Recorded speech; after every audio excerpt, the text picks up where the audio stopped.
आप पढ़ रहे हैं ट्रिकों के बेताज बादशाह से। आप पढ़ रहे हैं ट्रिकों के बेताज बादशाह से।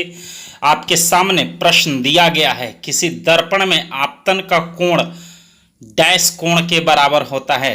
दोस्तों, हम जान सकते हैं दर्पण में दो ही कोण होते हैं, एक आपतन कोण होता है तो दूसरा कोण क्या होगा।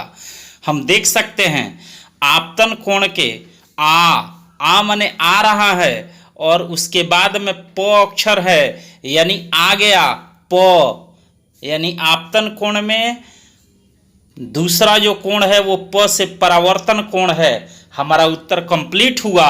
किसी दर्पण में आपतन कोण का हमेशा परावर्तन कोण के ही बराबर होता है। याद रखेंगे, आपतन कोण में आ के बाद प अक्षर है, अ से आपतन कोण और प से परावर्तन कोण। धन्यवाद। जोरदार तालियां बजाते। देख सकते हैं आप, इस प्रश्न को देख सकते हैं ट्रिकों के बेताज बादशाह। गोलीय दर्पण के ध्रुव से फोकस की दूरी को क्या कहेंगे। गोलीय दर्पण के ध्रुव से, याद रखेंगे, गोलीय दर्पण की सभी दूरियां उसके ध्रुव से ही मापी जाती है। अतः ध्रुव से फोकस के बीच की दूरी को हम फोकस दूरी कहेंगे। जैसे कुत्ते का बच्चा कुत्ता होता है, गधे का बच्चा गधा होता है, उसी तरह से फोकस की दूरी को हम फोकस दूरी कहेंगे। फोकस की दूरी को हम फोकस दूरी के ही नाम से जानेंगे। धन्यवाद। जोरदार तालियां बजाते।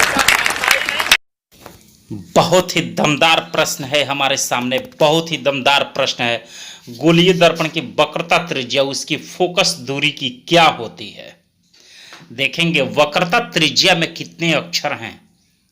वक्रता त्रिज्या में आपको दिखाई दे रहा है कि 6 अक्षर हैं। वक्रता त्रिज्या, वक्रता त्रिज्या में 6 अक्षर हैं, जबकि फोकस में सिर्फ 3 अक्षर हैं। दिखाई भी दे रहा है आपको, फोकस में 3 का हमेशा दुगुना 6 होता है। इस तरह से यह साबित हुआ 3 का दुगुना जैसे 6 होगा, उसी तरह से गोलीय दर्पण की वक्रता त्रिज्या उसके फोकस दूरी की हमेशा ही दुगुनी होगी। अगर 3 का दुगुना 6 होगा तो वक्रता त्रिज्या उसकी फोकस दूरी की हमेशा ही दुगुनी होगी। इस तरह के तमाम ट्रिकीदार क्वेश्चन को पढ़ने के लिए आप हमारे चैनल को लाइक, सब्सक्राइब और शेयर करें। धन्यवाद। जय हिंद। वंदे मातरम।